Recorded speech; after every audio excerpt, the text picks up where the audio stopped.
This is All About Women with Dr. Drew, a podcast designed to focus on women and the reality and complexities of living as a woman today. If you haven't got the guts to do this, then step aside. Now, here's your host, Dr. Drew Pinsky. Welcome to the program, and it is a very special program today. It is such a privilege to welcome President Debora Spar. She's the president of Barnard College. She's written a new book, Wonder Women, Sex, Power, and the Quest for Perfection. I heard her on NPR, and I thought, man, if that isn't a woman who can address the issues that we're talking about all the time on this podcast, I don't know who can. Please do click through at the Amazon link at Podcast One landing page. You can buy this book, obviously, at drdrew.com, podcastone.com, amazon.com. The click-through helps support these podcasts, though, so please do so. It would be well worth your time to read this book. President Spar, as I said, is the president of Barnard College at Columbia University. She is married. She has 3 children. Her Twitter handle is at Debora, no H, Debora Spar, S-P-A-R. She was at the Harvard Business School and is now a president of a college where the President of the United States speaks. President Spar, thank you so much for coming to the program. It is a great pleasure. Thank you so much for having me. So the thing I liked about the book, which I just devoured, is that this is in a lot of material that I've been living in for the last 10 years. And so none of the material you presented to me was new or shocking. But the way you presented it was so easy to digest, and you put it in a personal context that was unassailable, frankly. And my hope is that because of this, a wider community is going to begin to have a conversation about this material. I really think you made it really I think people honkered into various ideological camps around this material in the past, and I think you may have bridged that. So let's talk. Thanks. That's what I was trying to do. I think you did it. And so let's talk about what the book is about, what the surprises were, what people can take away from it. Well, sure. So the book was many, many years in the making, I have to confess. I started writing it when I was still at Harvard Business School. And I was one of those women, very much, I think, a product of my time. I was born in 1963, so classic baby boomer. I grew up kind of oblivious to feminism. I sort of knew it was out there, but I didn't have any real interest in it. And I was really one of the members of the lucky generation that, I grew up as, a relatively smart girl, kind of believing that I could be anything I wanted and do anything I wanted. And I just sort of marched off into my adult life, presuming that all of these things would come easily to me. And, on the one hand, I've been incredibly lucky, and I do have a great career and a wonderful family, but it was really only later in my life that I started to realize, what perhaps I should have realized, decades earlier, that women's lives still unfold in ways that are fundamentally different from men's. Yes. And this idea that women can, or even worse, should have it all is really a myth. And I try to explode that myth in the book, not, I don't think, in a pessimistic way, but just in a realistic way, to say to women, nobody can have it all. That was a bad idea. Well, so how do we kind of reframe the quest? And it's interesting. I started this podcast. People are trying to figure out how to get women to download podcasts. And I said, well, I'm interested in women's issues. And they said, let's do a women's podcast. And I've been interviewing all these magnificent young women, and they're all professionally successful, and I didn't know, I just sort of thought I'd interview them about their lives and their experiences, and every single one, whether it's Dita Von Teese or some actress or a lawyer, has come to goes to the same place within about 30 minutes into this conversation, which is, I'm in a panic. I'm professionally successful. I'm entitled to something more out of my life. I can't find a man. The men aren't good enough. They're not available enough. Oh, my God, time's running out on the children thing. No one warned me about this part. Right, and it's the no one warned me that I find so interesting. And in the book, I went back and I did a lot of research just looking at old television shows and old, commercials and everything. And I think it really was women of my generation who were the first ones who were just sort of bombarded with these images of superwomen. I mean, Wonder Woman, Bionic Woman, but even less cartoonish. Just the women we constantly saw out there as images were professional women, but they were also mothers, and they were also gorgeous, and they were always thin. And I really do think we somehow grew up believing that this was A, normal, and B, easy. And the truth of the matter is that it's neither of those. What is the solution? Well, I first of all, it's really important to realize there is no magic bullet. There's no way we can just sort of fix this. But I do think that these are problems that can be fixed. It's, they're not impossible. And I think the first step is just to, if you will, sort of chill out a little bit and to lower expectations. And by that, I don't mean that women should give up or opt out or lean out or any of the other verbs that are being tossed around. I'm just saying that women need to be much more realistic in recognizing that nobody has it all. And the beauty of being a woman today is that women have zillions of choices that would have been impossible 50 years ago. But having choices means that you actually have to choose between them. Nobody can want to be everything at once. So the message I try to get, in particular to the young women whom I work with every day, is yes, you have choices, but think about what really matters to you.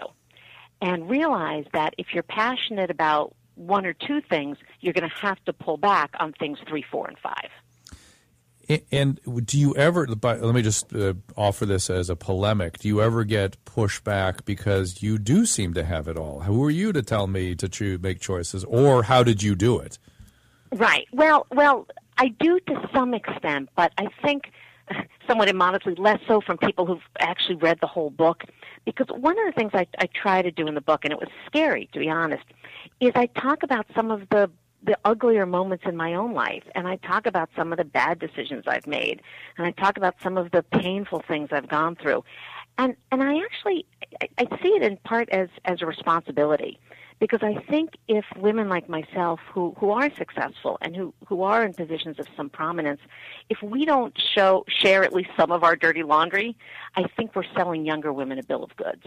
Yes. And I do feel a responsibility, particularly as a president of a women's college, to say to young women, yeah, I've been really lucky and I've worked really hard and I have a lot in my life, but there's also a lot of things I gave up and a lot of hard choices I made and a lot of bad decisions I made. And, I don't want to go out there, telling too many, deep, dark secrets, but I think if all of the professional women we see look like they're flawless, we're only making things worse for the generation behind us. Do you want to share a couple of those stories for folks that haven't read the book yet? Well, sure, and they're all a bit painful. I talk in the book about having dealt with anorexia for a number of years. I started becoming anorexic when I was 14, and I had it pretty badly. I had it for years, and I think there's lots of successful women who have had or are still dealing with anorexia, because anorexia seems to be a disease of perfect girls. Mm-hmm. It's something that good girls fall into really easily. I know I did, and it was not a fun story to tell, but I think it was an important story to tell. I also tell, less dramatically, but of things I had to give up when my kids were little and I was working hard, and realizing that I couldn't be a perfect mother. I couldn't go to every ballet recital and cross country race. I couldn't make delicious home-cooked meals every night. I couldn't go to the PTA meetings. And I talk about really coming to that realization in large part pushed by my children, who said, you're not home that much. When you're not working, we want you home. We don't want you doing this other stuff. And, those were not huge sacrifices to make, but I think they were important ones to put out there. And I recall also from the book the sort of lack of sensitivity, that's not a strong enough way to say this, the doltishness with which your male peers at Harvard Business School dismissed your concerns. That was the part that felt painful to me as a man, the way it was just sort of brushed aside, like, whatever. Yeah, no, and I do tell some of those stories in the book of, and I was lucky. I worked with great men and had a lot of good male mentors in my life. But over the years, a couple of them said really stupid things. Told me that I should end class by jumping out of a cake, or if I got high student evaluations, they would tell me it's because the boys just like my legs. Things that you shouldn't say, and I just kind of, I don't know, muscled through that, and I never made a huge issue out of it. But after a while, it just kind of drains you.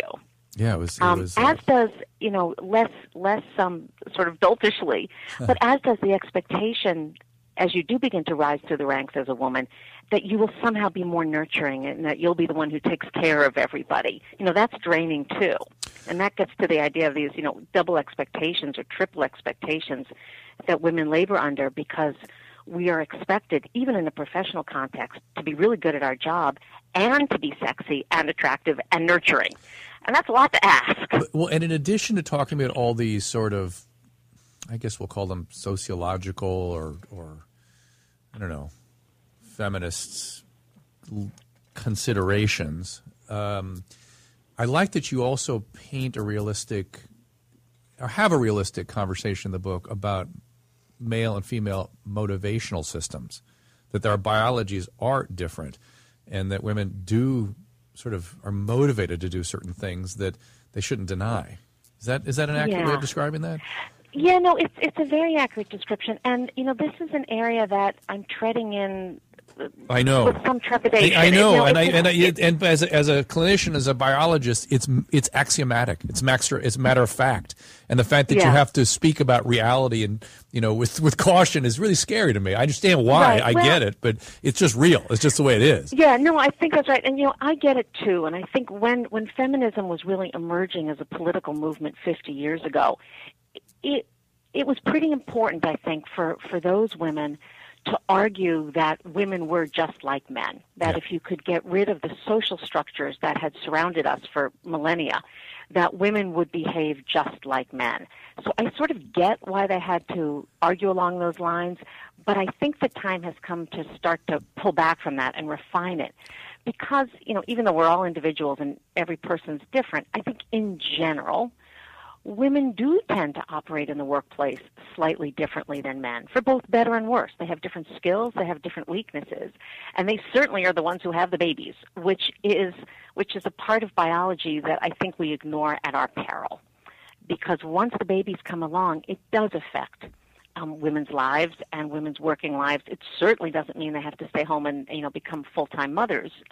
But it does mean that their lives are going to be different in a very profound way, and a way that's different from men's lives, even if men really are devoted and committed fathers. They don't have the physiological connection to that baby, particularly in the first few years. And that's a big deal, and we need to reckon with that and wrestle with it. And it's real. And I think what's so sad to me, and you talk a little bit about talking to the girls at Barnard about their sexuality and things.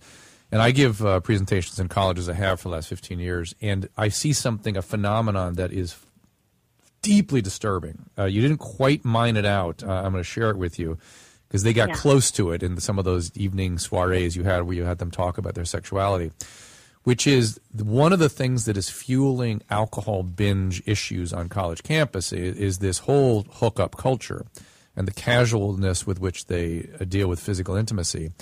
And the women in every institution I've ever been to will eventually tell me the same thing as well. They're getting loaded, because the men will say, I'm getting loaded because I really, really, really want to do this thing. I want to hook up, but it's a tall order, and it makes me anxious, and I might hurt somebody. They realize the consequences, but they're like, hey, I want to do it. It's the organizing experience of our college life. I'm going to go do this, but I got to be drunk to do it because I'm too anxious. They're treating their anxiety. The women will tell me they'll tell me some of that, but inevitably they'll all say the same thing, which is, well, ultimately, I want to make sure if I do this hookup, I don't have any feelings. So to me, what we're saying is the things that are spontaneously real about being a woman have to be ignored, suppressed, denied. That's deeply wounding, disturbing to me. It's like that's the most awful thing I can imagine about what we're doing to young women. And I think there's probably, almost certainly are some women who do enjoy their sexuality that way. But I think there's also a very large number who, as you say, they're having sex in ways that's not really giving them a lot of pleasure. They need to be drunk to do it. They are going out of their way to have sex with men they explicitly do not find attractive. And I just worry that they're missing something. I always sound hopelessly middle-aged when I say that. Well, no, listen, I deal with them all the time. But I think they are. You will find that most of those kids have a trauma history of one sort or another. And that's being deeply avoided. And no one has that conversation. And then the other thing is the fact that it's also socially reinforced that they have to get wasted to measure up. And what they're trying to measure up to is the standard of a 17-year-old male. Why is that the standard? Why is the 17-year-old male the standard we all have to live up to? Why can't it be a 19-year-old female? That's a better standard of human being, as far as I'm concerned. I don't know how many 17-year-old males you've been around, but they're not something to aspire to. It may not be the peak of civilization. No, I think a 24-year-old female is far more something I think we ought to be aspiring to. Just saying. I mean, certainly in terms of how we conduct relationships, women have a much greater instinct for that, and men will be brought along. But do you know who Lionel Tiger is over at Rutgers? He's a biological anthropologist, and he's writes some great stuff. He wrote a famous book in the 90s, I think it was, called The Descent of Males. And one of his famous statements was, throughout human history, women have tamed men. That's it, period. That's how men have been socialized. It's because of women. It wouldn't go so well if we had just men. So let's talk a little more about. There's couple things. I have a therapist that I want to bring into this conversation, if you wouldn't mind, who works in this area very deeply, particularly with professional women. And I did a podcast with her, and she gave me some observations about this topic, and I think you would find it very fascinating. So I asked her to stick around for her to enter into this conversation, because I thought you'd find it fascinating. Yeah, absolutely. And before we do bring her in, tell me a little more about what you learned about the young women's sexuality. Well, it's only one chapter in the book, so as you said, I didn't delve into it too deeply. But what I learned and what scared me a little bit was that, to put in the framework of the overall book, there are another whole set of expectations being heaped upon young women, that they feel that they have to be hypersexualized at a very young age.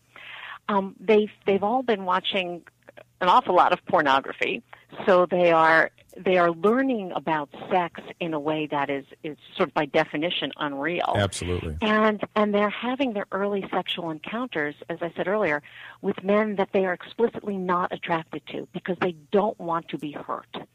And so rather than becoming physically intimate with men they actually like, they're becoming physically intimate with men they care nothing about, because that way when they don't get the phone call the next morning, their feelings aren't hurt. Dr. Spar, that's the same thing. They're still waiting by the phone, but they're not getting the satisfaction. Well, it's interesting. That's fascinating, because that's the same thing as the alcohol story, which is I drink, so I make sure I don't have any feelings, and yet inevitably I do, which is the part. And then they don't talk about the feelings because they feel flawed for having them, because that's not what a 17-year-old male experiences. So there's something wrong with me. So they don't talk about it amongst their female peers.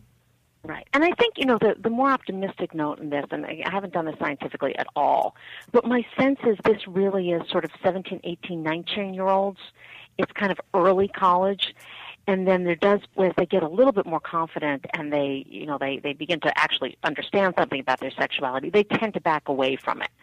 But the piece of that worries me a little bit is they're not getting kind of the practice in relationships. Right. They're getting practice in sex, but they're not getting practice in relationships. That's right. And I would even argue further that without that ability to learn about assessment and courtship and figure out what you want from a relationship, closeness is where we really build our emotional lives. And they're aborting all that. They're limiting it. And they're avoiding it. Yeah. Yeah, and it really is a whole emotional landscape that maybe is impoverished as a result, that could be developed. That's another part that scares me. Well, let me bring in this conversation Dr. Wendy O'Connor. She is a PsyD, and she's written a bunch of books about women and attachment and courtship and whatnot. And I had her listen to our conversation because I just thought she'd have some interesting things to add to this. Wendy, welcome back to the program. Thank you. You heard President Spar talking about this. Do you have some thoughts off the top? Well, definitely. It's so nice to meet you. I can't wait to get your book. I'm going to buy stacks, and I'm going to hand them out. You should. I'm not kidding. No, you hear she's got it, right? Oh, you are preaching to the choir of all what I do on an hourly basis until probably 8 p.m. I can't tell you how many young adults after college come to me and I actually teach them how to date appropriately because they've had those kind of experiences. And, when you talk about kind of these women who have idealized what they're supposed to go in the world and be, we have to kind of, I'm grateful. I'm in 45, so I'm at a place in my life where I am able to kind of give them the guidance or support or ideas that nobody really handed to me. And so I had to kind of learn on hands, and I want to go back and teach them. And, when you say kind of there are active things that these women can do to kind of set up for their future, that's definitely what we do. We start with kind of a priority list. What are their goals? And if their goals are really marriage and children, or if it's career and they are okay not having children or okay not getting married, that they have some power and some control. So prioritize your priorities. Yeah. Let me ask this. Bring in, Wendy, if you would, the issue of trauma, because that was the part that I didn't see in President Spar's book, and the incidence of trauma in professional women. Because President Spar, Wendy, when I talked to her, said something surprising to me. She goes, I'm dealing with all these women. They're all having panic about finding men and getting pregnant and stuff. They all had trauma, which I found surprising. Wow. They all had trauma. Mm-hmm. And trauma is, as somebody, the world I work in, I see trauma as the problem of our time.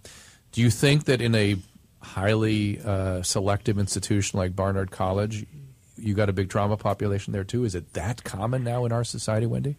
Definitely, 100%. I think that, again, Drew, you and I spoke a little bit about identifying what is trauma. Trauma can look really subtle. And it can look like bullying from a father to a daughter over and over again throughout the years. Divorce, grief and loss. And people just aren't dealing with this? What is the... Why they're in denial, or they just... So it just gets acted out in college? And a lot of the college young adults or the teenagers, I work with a lot of private school teenagers, so perfectionistic, type A, they all kind of end up... At Barnard College. Yeah, I was going to say, going to no, your please, college. not all. A lot of them. Yeah, they're only the most extreme from those private schools. But, but the type of girl, there's so much pressure on them to do everything, and they can't really sift out what is projected onto them by their parents or what's their own goals. They really don't know what they want for themselves. I know that we're seeing, and this is not Barnard specific, I think it's all of the elite colleges, sure. The kids are working themselves so crazy to get into college. Yeah. That by the time they arrive here at the the great old age of 18, they're exhausted. Yeah, they do PowerPoint. And that's unfortunate. They do PowerPoint presentations at 5 years old now. Whoa! Right. It's crazy, and all based on what college you want to go to. They do PowerPoint presentations, and they have to do school colors and what career. And I have panic attacks. Good. One of these things that I keep hearing when I make this argument, and it's totally just understandable, is people say to me, "Come on, you guys are the problem because the colleges are upping the ante," and to some extent that's true, but we really. We can see through the admissions application. If some kid has just been checking boxes all their life, we actually can tell. And we really do look still for that spark, for that passion, for that moment of reflection.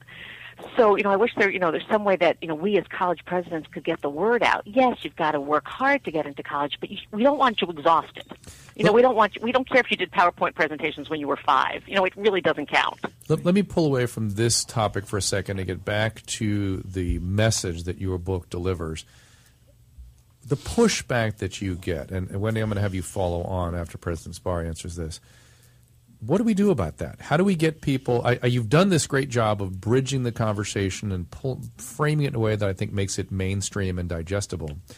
To the extent that people still don't want to hear it, what do we do? Well, I'm going to sort of not answer your question because, the response I've been getting thus far is that people do want to hear it. That I've just heard people saying, and maybe there's some self-selection, thank goodness that I feel like I can relax. I feel like I can take pleasure in my choices. I feel like I can, sort of take a sigh and slow down a little bit.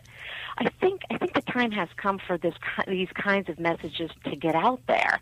And what we need to fight against or fight with is, the peer pressure that will inevitably occur among high school kids and college kids and, in any social group, we need some of the brightest girls in the class to say, you know what, I'm not going to take 3 AP classes. I'm just going to take one because this is the class I really love. And I think the more people, who are a bit older and who have had a measure of success, the more that they and we can get that message across, the more normalized it will become. Because I think the pendulum has swung about as far as it can in terms of being uber aggressive and uber busy. I think the moment has come for the pendulum to move back in the other direction. And I don't recall, do you have daughters? I do. I have 2 sons and 1 daughter. And how old is she now? She's 17, so she's applying to college as we speak. I'm so sorry.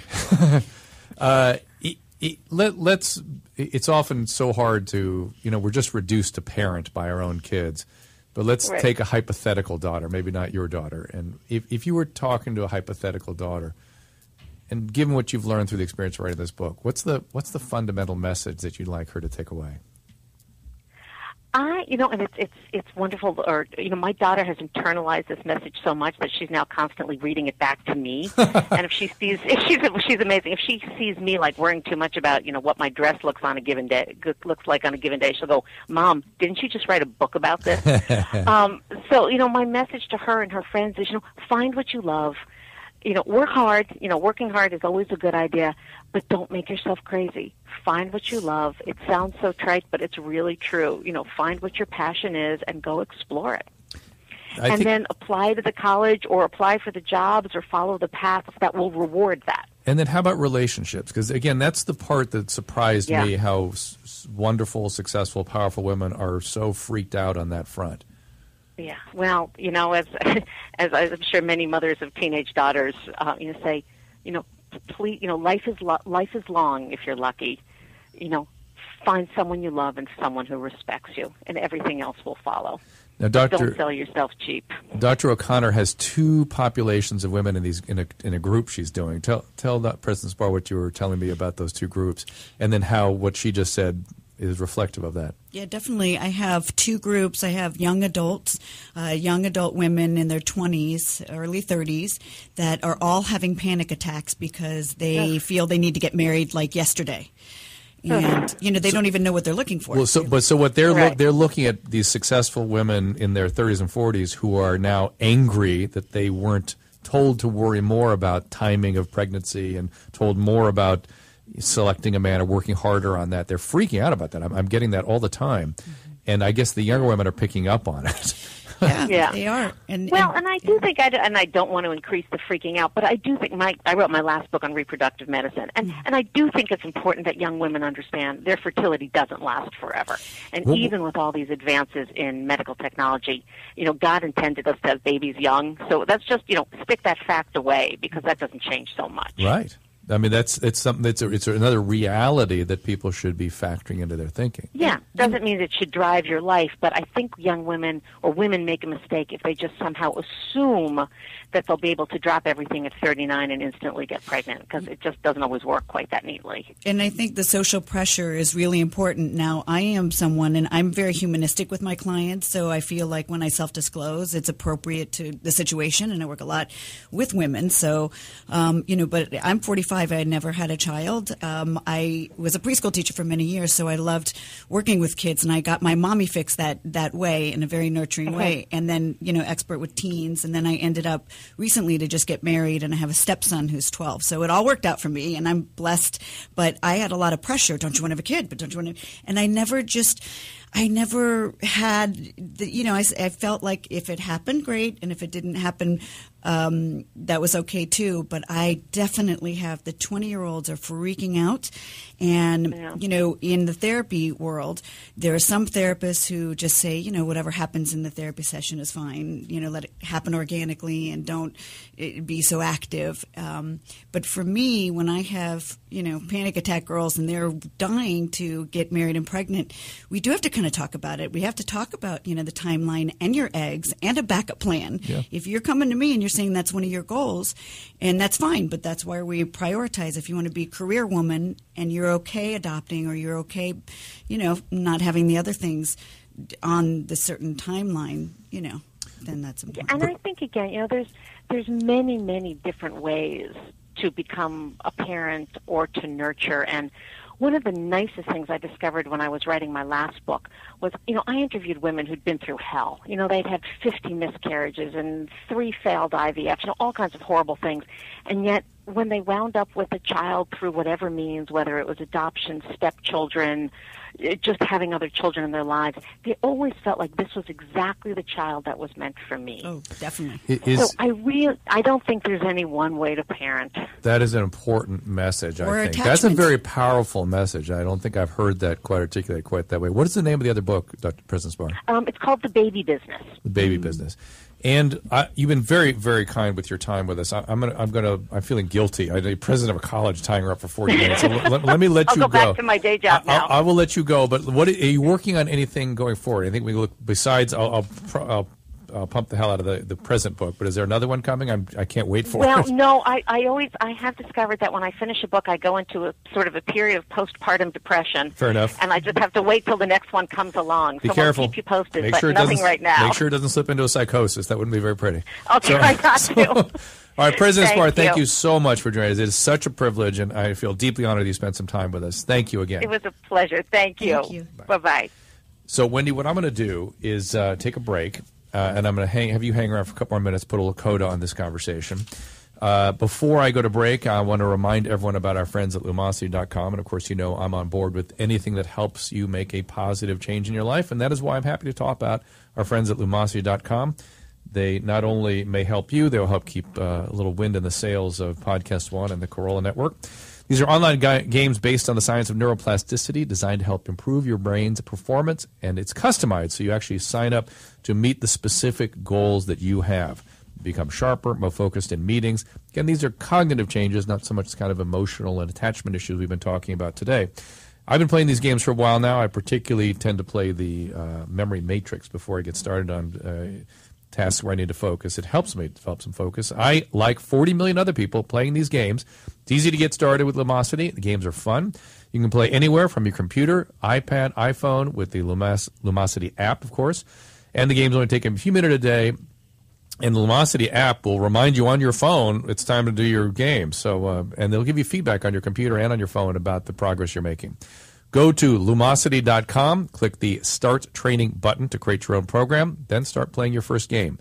That is Lumosity.com, and tell them you heard it from me, Dr. Drew. We're going to take a quick break and be right back. Hey everyone, this is Brandy Glanville, and I have a brand new podcast. It's called Brandy Glanville Unfiltered, and you can download it on podcastone.com. Every week, I get to say what I want to say, do what I want to do, and no one gets to tell me not to curse. We have some amazing guests. Some of my celebrity friends that refuse to be on Housewives are actually going to come and be on my podcast. Brandy Glanville Unfiltered, Podcast One. It's going to be like crazy.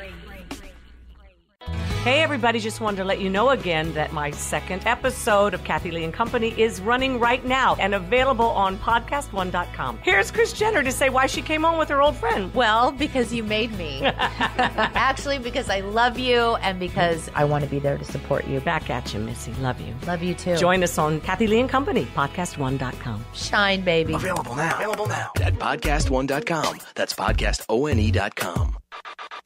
Now back to All About Women with Dr. Drew. We're back. We have been speaking with President Debora Spar. She is the president of Barnard College at Columbia University. She was one of the first women faculty members at the Harvard Business School. Her website is wonderwomenthebook.com. The book, which I highly recommend, is Wonder Women, Sex, Power, and the Quest for Perfection. Click through at the Amazon link. Dr. Spar's Twitter handle is at Debora, D-E-B-O-R-A, at Debora Spar, S-P-A-R. And also kindly joining this conversation has been Dr. Wendy O'Connor. She is a PsyD MFT, works a lot with young people, and I thought she would, as you hear, she did add, and I knew she would add an interesting element to this conversation. Her book, ebook, is Teens and Technology, Helping Teens Connect in a Disconnected World, and you can get to Dr. O'Connor at the website, Dr. Wendy Schwartz, S-C-H-W-A-R-T-Z, drwendyschwartz.com, before she got married, recently married, was Schwartz. And also her Twitter handle is at AskDrWendy, Dr. Wendy. So, I know you're going to go read that book and devour the book and say it'll be very useful to you. It really was a good book. And she self-discloses in very appropriate and interesting kinds of ways. It helps people connect to the story, I think. I think that's wonderful. Also, I was going to tell her, I think that is very brave and courageous, and I think it's necessary for women to understand that you can have a wonderful, caring, loving life, but also role model that it doesn't all have to look perfect. And the perfection is not the goal. And even people that look perfect aren't perfect. Life's not perfect. Who wants to Nobody's be perfect? perfect. I'm not perfect. Perfect Is boring. Yeah, no, perfect is not. It's not what humans are. Humans are flawed. Beautifully emotional. We're gross. Yeah, we're not good. We have all kinds of problems, but we do the best we can. And within that, there's great beauty. And to sort of insist on perfection, and yet though. It's funny, I'm hearing myself say that, and I think about women and perfection. And women are already so holistic and tuned into other stuff. Because I'm a man, I can't really even articulate what it is. I think even their notions about perfection are a little different. They also want movie love. They're not so linear. What does that mean? They want movie love. They want the music and, the handsome man and, him to have the full package and a perfect job, but also be able to be attuned to emotional, deep connection conversations and swept away with romantic dinners. And they want movie love. Do women know that men do not get the same sort of high and satisfaction from that? Movie love? Any of that. We do. We like it. We're just not good. And we aren't so. Like I've come to understand how young adult and adolescent women get high from talking. Yes. Males go the other way. Right. Talking is a nuisance, an aggravation, sort of unpleasant, and they don't know how the women get off on it, quite literally. Right. And later in life, they can kind of appreciate it more, but they still aren't as gratified in the same way. It's not as I don't know. It's not as gratifying for men. They like it, but it is really deeply gratifying for women. Yeah, I talk a lot in couples therapy about that. If women want deep, long conversations, call your girlfriends. But if they want, we should be able to do it. No, we can do it, but we're just not as gratified by it. And women have to understand it because they assume we're getting as high as they are off this, and they're like, no, we're just serving our time. Well, men want to fix, and so they don't get it. They want to, they need to feel needed, but they don't want to process how to fix the car. They just want to fix it. Yeah. But women, we can talk about it for 5 hours. Yeah, and that's gratifying. But you don't want to. To us, it's frustrating. Yeah. No, frustratrating. Not just not gratifying. Frustrating. You don't get it. Frustrating. Act negative emotion. It's the talking is talking is only serves a function, which is getting to solution so we can get on to the next topic. We want to talk. Yeah, and so, but men, we need to educate young men. This is my point. And Deborah was sort of scratching at this, which we need to educate young men about this difference so they can interact about this. And by the way, from a mental health standpoint, much healthier to stay in that connected talking space. Mm-hmm. It is, right? That's where emotional landscapes grow. Yeah, and also to teach the men and help them to assert themselves that they can speak up when it feels too overwhelming, when they feel talked at. That doesn't mean that they're not loving or caring. It's just they're kind of done. Mm-hmm. And so, but women continue to berate them with long, deep conversations and then resent the fact that they're not getting it back in the same way. But men don't speak up. The husbands, for the most part, just let the women go on and on and on, and then they develop, resentment because they don't understand what the women really want. And again, so much of this is experiential. There's no sort of recipe for dealing with it, right? There's no like algorithm, which everyone wants. Everyone wants that algorithm. The men are giving so linear and sort of solution oriented. Give me the pieces I need to put in place to make this good, make this perfect, like a business solution.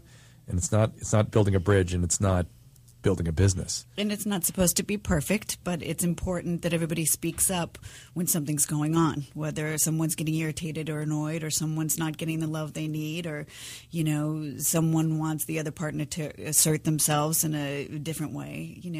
Communication, to speak up. It's the not speaking up and the assumptions that get people in trouble. Well, let's wrap this conversation up by just reflecting on President Spar's book. How do you see it? What are your thoughts on it? I can't wait to read it. I can't wait to use it in both of the groups. I definitely... Do you agree with virtually everything she's saying? I thought she was going to give herself a concussion for how much she was nodding throughout the first No, I saw that. 45 I saw minutes that. of this No, I conversation. saw that. That's I wrote great. 3 pages of notes. I mean, I love that she said nobody warned me, because that's huge. That is really big. And I come from that generation where nobody really warned me about how important. I don't know that it would matter for me, because, again, I felt like I would always have a kid. I don't know how that would show up in my life. But Christopher's my stepson, and he is, we have attachment from the minute that we met. It was just true love. I always say I fell in love twice, with my husband, but also with my stepson.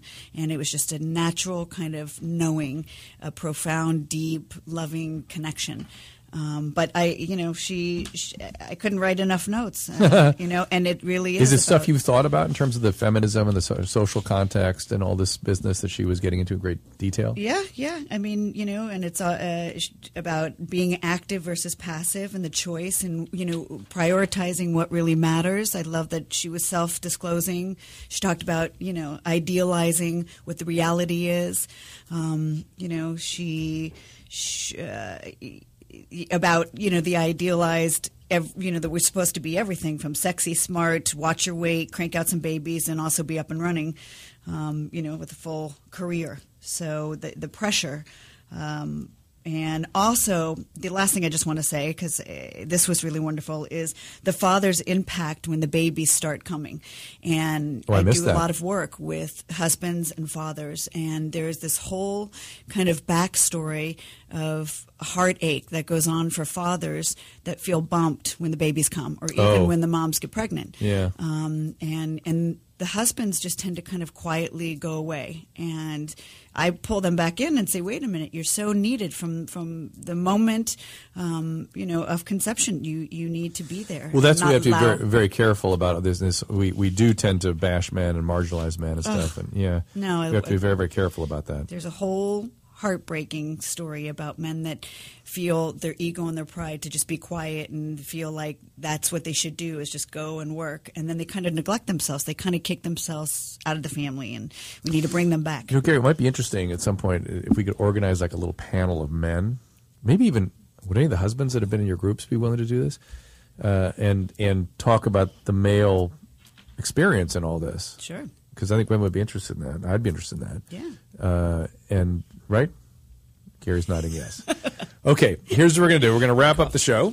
It's been very interesting, and I hope you guys found it interesting as well. I so appreciate Dr. Wendy O'Connor, Dr. Wendy Schwartz, website drwendyschwartz.com, joining us for her thoughts on this. Of course, I am deeply thankful that President Debora Spar joined me. I didn't expect her to book this, and I'm glad that she did. I'm so appreciative. Her book can be found at Amazon link at Podcast One landing page or Dr.com. The website for the book is WonderWomenTheBook.com, and the book, of course, is Wonder Women, Sex, Power, and the Quest for Perfection. So you and I have a couple more podcasts to do. We're going to do one on technology and teens.